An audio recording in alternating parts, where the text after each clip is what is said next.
It's always sad seeing one of the top teams slowly fade backwards into mid-grid obscurity and then even to the back before, in some cases, dropping off entirely. Teams like Tyrrell have done it, and other teams as well. I'm not going to sit here and name all of them, but some of those privateer teams ended up beating the big boys who had lots of money and lots of resources, only to have themselves slip back down the grid. And that's where that point about money comes back to bite them, I guess. We've seen it before, about 15 years ago, Brawn GP. Yes, it was the ashes of the former Honda team that Ross Brawn picked up for £1, and yes, Honda left them with enough cash to get through the season, but nobody expected them to do what they did. Nobody. I mean, 2 diffusers probably helped, but it's a common thing that teams based in Britain have been able to do. Enzo Ferrari once referred to these sorts of teams as garagistas, the garage teams, because they often operated out of small industrial units and didn't have access to their own private test track, didn't have money coming out of their arseholes, didn't have special relationships with racing authorities, and certainly didn't have the ability to push people around like Enzo did. Enzo would look down on them as if they were all below him, which probably made him quite cross when they managed to beat him with something cooked up after 2 pints in the local. That famous quote of aero being for people that can't build engines comes to mind. And one of those teams that Enzo found himself locking horns with was Lotus. Colin Chapman's Lotus was one of the big innovators in the sport. While they might not necessarily have been the first, they were usually the ones to get stuff working. Aerodynamic wings have been tried by Jim Hall and sponsorships have been done elsewhere too. But Lotus really pioneered those 2 specific things in Formula 1, as well as being able to get forward to build that iconic DFV too. So you've got the 49, the DFV, the twin chassis 88, the 78 which ushered in the ground effect era, the turbine engine car, and also the Lotus 38 that ran in the 1965 Indy 500. A car so good that the following year, even the most American of American races took design cues from it, and soon the grid was full of 38 clones. Oh, and the radiators mounted to the side of the car as well. Colin Chapman had a part to play in the evolution of side pods. And Lotus was quite successful. 7 Constructors' Championships between 1963 and 1978, and 6 Drivers' Championships with drivers such as Mario Andretti, Emerson Fittipaldi, Graham Hill, and the great Jim Clark, which at the time must have made them the most successful constructor in Formula 1 history, or at the very least 1 or 2 behind Ferrari. But that stat is skewed quite a bit since the Constructors' Championship wasn't a thing until 1958. Oh no, I've just checked. Lotus had 7 Constructors' titles by the end of 78, while Ferrari had 5. Take it to 1980, it becomes 7-6.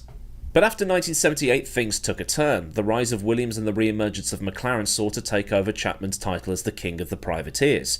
McLaren had been merged with Ron Dennis's Project 4 thing, and Williams had established itself as a group that could do a lot with so little, with Frank Williams and Patrick Head doing what they were doing.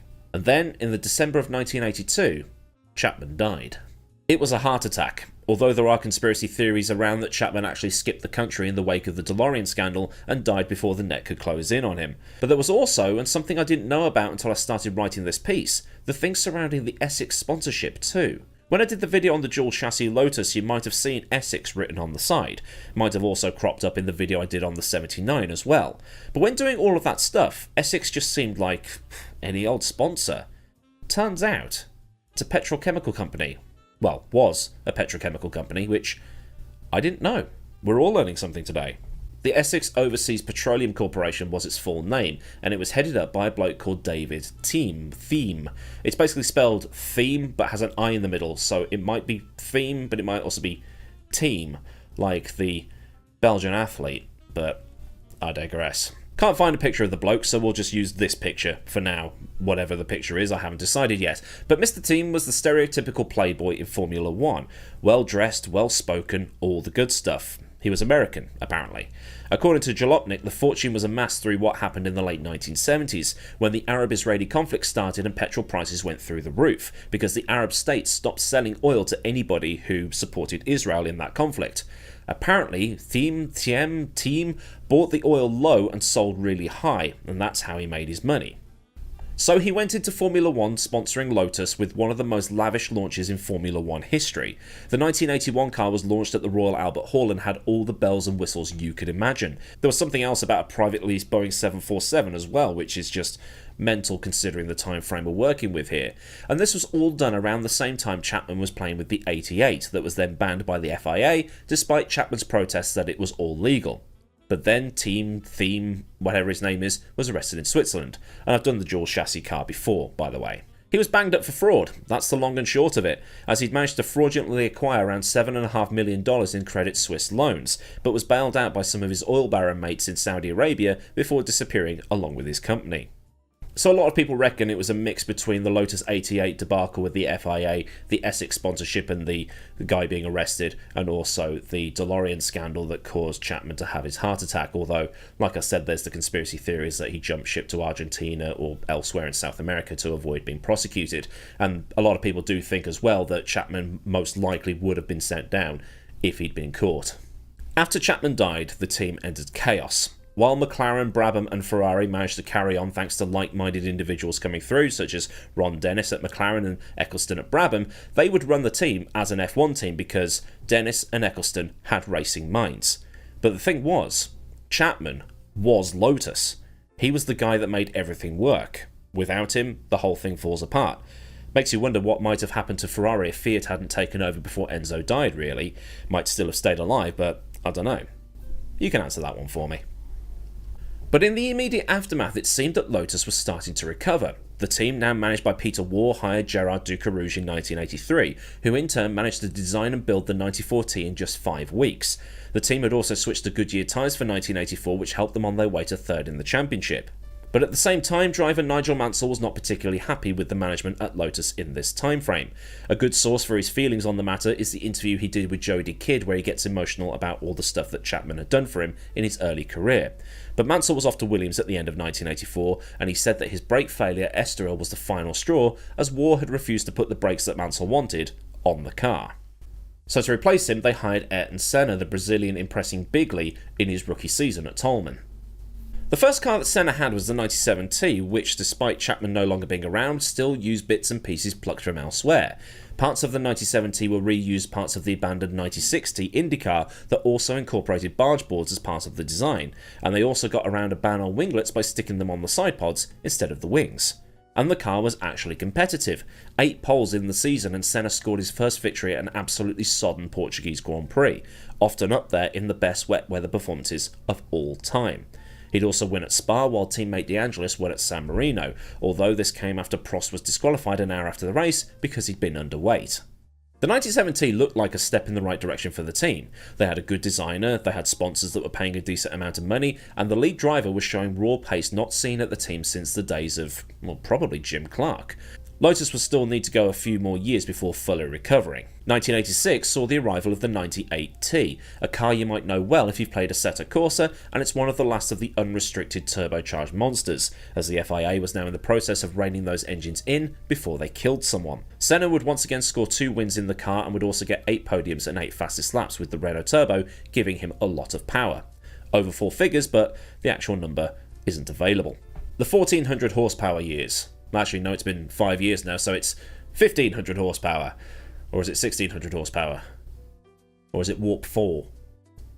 This was also the year that there was driver controversy, as Lotus initially wanted to put Derek Warwick in the car, but Senna said there was no way the team could handle 2 number 1 drivers, so a lot of pressure was put on Lotus to not sign Warwick and sign fellow Brazilian Mauricio Gugelmin instead. Lotus, meanwhile, had been told by their primary sponsor John Player to have a British driver in the car, so instead they signed Johnny Dumfries, and with Renault on the way out at the end of 1986, Lotus did a deal with Honda for their turbo engines for 1987. This then messed things about even more. Honda coming on board came with its own terms and conditions that were going to cause carnage with existing sponsors. Player wanted a British driver in the car, but part of the Honda deal was that they needed a Japanese driver in the car instead.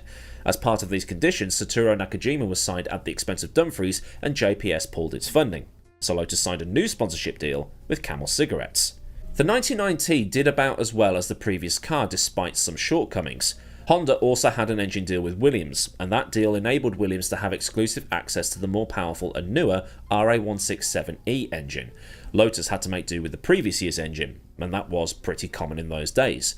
But this car had a couple of tricks up its sleeve, as it was the second Lotus chassis to be fitted with active suspension, but this came at a cost of 5% engine power and 25 kilos of extra weight. To compensate, Lotus stuck the car in a wind tunnel for hours to figure out a way of getting some of the performance back. Despite its weight and bulk, it was often fastest in a straight line, but the Lotus was still the fattest of the cars that won a race that season. Senna was able to win at Detroit and Monaco, and the car was quite reliable. It DNF'd 5 times for Nakajima and just 3 for Senna, and Senna finished every race except 1 in the points. But this is 1987. At the end of the season, Senna left and Honda hooked up with him and Prost over at McLaren, where the pair went on to dominate the whole season. Senna's replacement was Nelson Piquet, and the 100T wasn't going to be as competitive, not winning a single race, although it was able to get 3 podiums while Nakajima didn't qualify for a couple of races. They were 4th, well off McLaren, who romped to the titles. At the end of 1988, they lost the Honda engines and had to rely on Judds for 1989. On top of this, Ward left and was replaced by Rupert Mannering, while Tony Rudd became the chairman. Ducarouge also went back to France, and Frank Durney replaced him as the chief designer. Piquet could only manage 4th places as a best result, and the team was left needing new drivers at the end of the season because Piquet had gone to Benetton, Nakajima to Tyrrell, and the team slipped to 6th in the Constructors. It got worse in 1990. 2 new drivers came on board. Derek Warwick finally joined, and with him came Martin Donnelly, but Donnelly was almost killed in a violent crash at Jerez, and the Lambo V12 in the back wasn't up to snuff. The team scored just 3 points all year, and then former Lotus employees Peter Collins and Peter Wright started an attempt at buying out the team. And then Camel withdrew the sponsorship, presumably because it had gone to Benetton. The new-look Team Lotus was launched in 1991 under new ownership, with Mika Hakkinen and Julian Bailey driving the cars, and they got a double points finish at Imola, so it looked like that upward trend was starting again. But then Bailey was replaced by Johnny Herbert, which caused a little bit of carnage, I'm guessing, because there's no stability here, is what I'm saying. They got Judd engines back as well. In 1992, Ford came back to the team, and the Lotus 107 was designed by Chris Murphy. With no title sponsor, the debts were starting to rack up, but Hakkinen was able to get 4th at the French and Hungarian Grand Prix. Despite this, the team was still 5th in the Constructors, so not bad all things considered, but it's Lotus. It should be better. An upward turn did seem possible, but they needed to see what was really going on. The simple issue was Lotus was running out of money. No title sponsor meant no cash, and no cash means no development. It was becoming an increasingly rare sight to see a Lotus in the points, and one hadn't been seen on the podium since the previous decade. Lotus was so strapped for cash they were resorting to using the same car with upgrades every season. The 102 that was used in 1990 was also used in 91 and 92, with a new car, the 107, being brought in late 1992 and then in fully for 1993. This car, in 1993, would be driven by Alex Zanardi and Herbert before Zanardi was replaced by Pedro Lamy, because Zanardi had had a shunt in Belgium. But the season was peppered with DNFs with the odd point score. The team seemed to be hovering around mid-table in the points, and new sponsorship had come through Castrol in 1993, but it was starting to become harder and harder to turn around the problems they were having financially. In 1994, though, the team was screwed, as there was no money left to carry on and the debts had reached a point of no return. The team had also gambled on using Mugen engines and had to suffer with the 1993 spec car for the first few races, before rehashing that to comply with the new knee-jerk safety rules following the events at Imola. At the Italian Grand Prix, Herbert was 4th but got fired off the track by Irvine at turn 1, which might have turned into a good result otherwise. I know it looks like the car is utterly covered with sponsors in 1994, but there's not enough money there. Let's say they needed a total of 3 million quid, but all those sponsorships collectively only give you 2. The day after the Italian Grand Prix, the team was placed into administration to try and get rid of some of the debt and try and save the team. In the process of this, Tom Walkinshaw bought Herbert's contract and shipped him off to Ligier, where he did a couple of races and then went to Benetton, before being there fully in 1995. And the whole merry-go-round of the drivers in 1994 I've covered in detail before. There's a video link somewhere. I'll try and remember to put it in, but I always forget. The team tried everything it could to survive into 1995 and even built a car, but the winding up order was issued in the February of that year. The debts had accumulated to the region of around £12 million in 1994 money, and disqualification orders were placed on Collins and Wright. But at the end of the 1994 season, David Hunt, James's brother, bought the rights to the name, and this caused some kerfuffle with the new Lotus in 2010. Again, I've done that video before. So what exactly went wrong then? At the time Lotus started its downfall, it was an F1 team, a road car manufacturer, and had connections with some of the biggest names in motoring like Ford, Renault and GM. With the likes of McLaren teaming up with big money engine partnerships like Porsche, Williams getting Honda factory deals, Brabham working with BMW and Ferrari being, well, Ferrari, it seems like Lotus got a little bit left behind. When you've got someone like Senna in the car can be dragged to some good positions. When Senna, Honda, Ducarouge and JPS all went, that seemed to be the kickstart to the downfall. you can sort of pin it around 88, 89.